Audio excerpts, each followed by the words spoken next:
She is working as a nursing educator in India in a government sector from last 10 years. Now she's doing the OBA program and she has cleared her NCLEX. Now she's Right. coming to Australia soon. She wanted to know, like, she has been working there from last 10 years, how she can come and start teaching over here and how Oh, she can use that, like, if, for example, her 10-year experience, will that be counted in terms of experience over here, how it can be counted? sure. So yeah, great question. And well done for her to wanting to make the journey.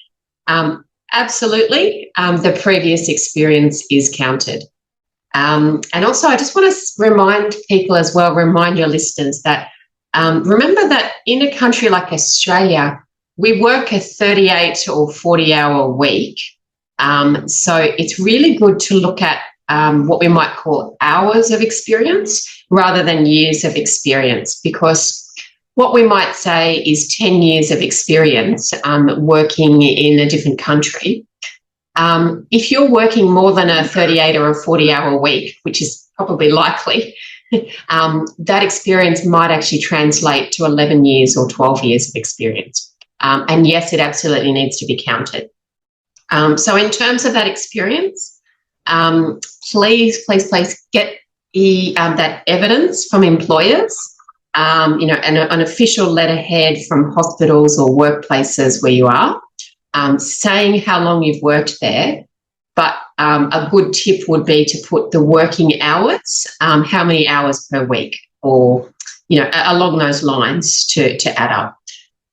In terms of getting into an education-based role in Australia, I think that's a really good opportunity. So once you have your APRA registration and you're up and running as an RN in Australia, the first or the most simple qualification to do, we call it a training and assessment certificate. And sometimes if you go into Google or you look online, we might also call it a TAE. It should really be TAA, training and assessment, but they call it a TAE. And this course is the equivalent of a certificate 4. We also used to call it a train the trainer course. And once you have that certificate or that qualification in hand, it makes you a qualified trainer and assessor in Australia. So people might like to start out, for example, training staff on the ward, like on the nursing floor, for example, teaching and assessing basic life support. That's the qualification that you need under your belt to do that. So that qualification only takes a couple of months.